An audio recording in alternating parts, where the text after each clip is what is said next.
was on a date with someone that I had been on a few dates with, and I hadn't seen them in a while, and they asked me to have brunch, and so I said okay, and I met them at this beautiful location in Malibu, and we're sitting at brunch, and he's like, so what you been up to? And we're catching up or whatever. And he goes into this whole thing about missing me, right? I've been missing you, whatever. And I'm like, well, I've been here. Like, which a lot of people say is a very kind of like passive aggressive way, or like a shirking responsibility, not really the most transparent approach, right? But I've been missing you. And I said, well, I've been here. I said, but I think, and I said this to him because this is how I talk. I said, I think that you have to make a decision because you say you want. I said, but what I see you pursuing is something else. And what I can tell you is that it's not a judgment of you. I just think you need to reconcile what the truth is, because he had parents who'd been married for a long time, and that's what he was espousing, right? I want what my parents got, and da-da-da-da. I'm like, but what you're chasing and what you're positioning yourself for is something else. So I don't think that you'll ever be happy or satisfied until you reconcile within yourself what the truth of what it is you want is. I said, because what I can tell you is that as much as I appreciate the success that you've amassed, because he was successful, and I said, and I appreciate what you've done, and it's admirable. You are self-made and you have done incredible things on your journey. I said, but there's no amount of dinners that you will ever buy for me that will get my panties off. So you really need to figure out what it is that you think you have to offer and what it is that you think I value, because it's never going to happen without real investment. And that's not what you do. And I get that that's satisfactory for some others, but it's not enough for me. And that was the last time we had brunch. Wow. And you said that's not what he does. So so typically you find that this is the kind of brother that doesn't really invest much, takes you on a nice date, probably hit you with some smooth words, and tries to advance the sex, essentially is what it is. Mm-hmm.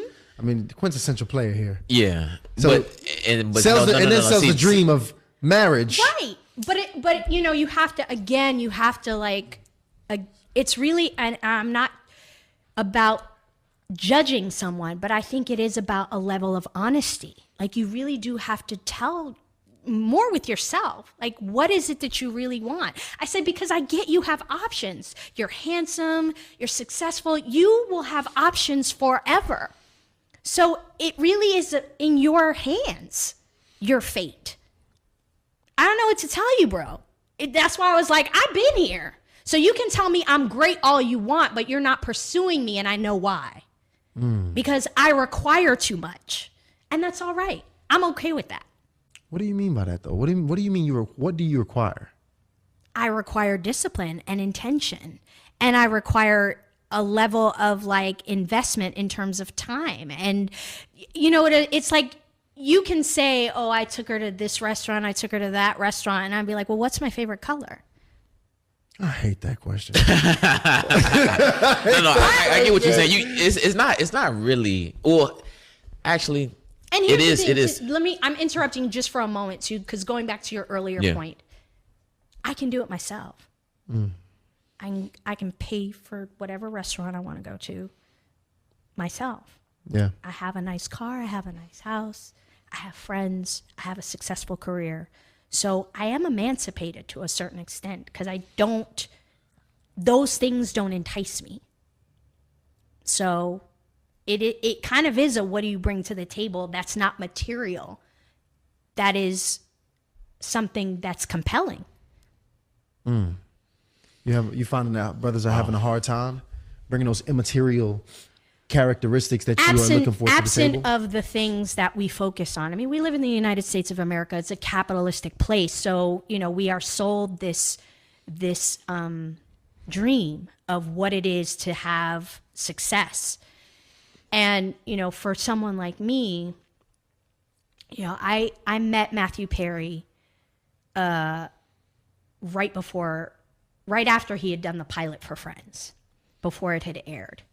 And we had a conversation, because I had just done a pilot for something, and we were talking, and he was all excited because Jimmy Burrows had directed Friends. And if you know anything about comedy, then you know that James Burrows is like the creme de la creme of directors. He had directed Cheers and all of these amazing shows, you know, he put the stamp on. And so Matt was very excited about Jimmy Burrows having directed the pilot for Friends, right? And he had no idea the success that was coming.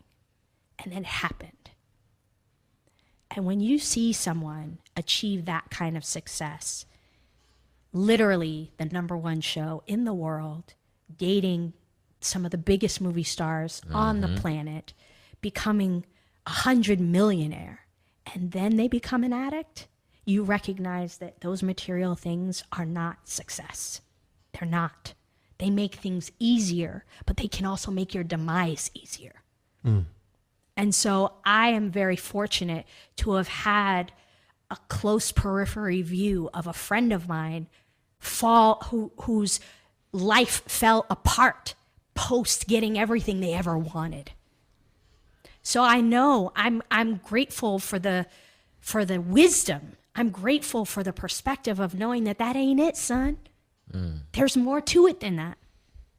So when you know that, that's what I mean by I demand more. I demand you to have a better sense of self than your black card and your Ferrari. You got to have a better sense of self. Because what if, God forbid, what if Kevin Hart didn't walk away from that accident and was stuck in a wheelchair? Thank God that's not what happened. Right. But what if? What happens then? So you got to have more. You got to have more internally. You got to value yourself from a different place than just your prowess and, again, your credit cards and your status and your awards and all that stuff. Like, it's doing the work. Are you doing the work to be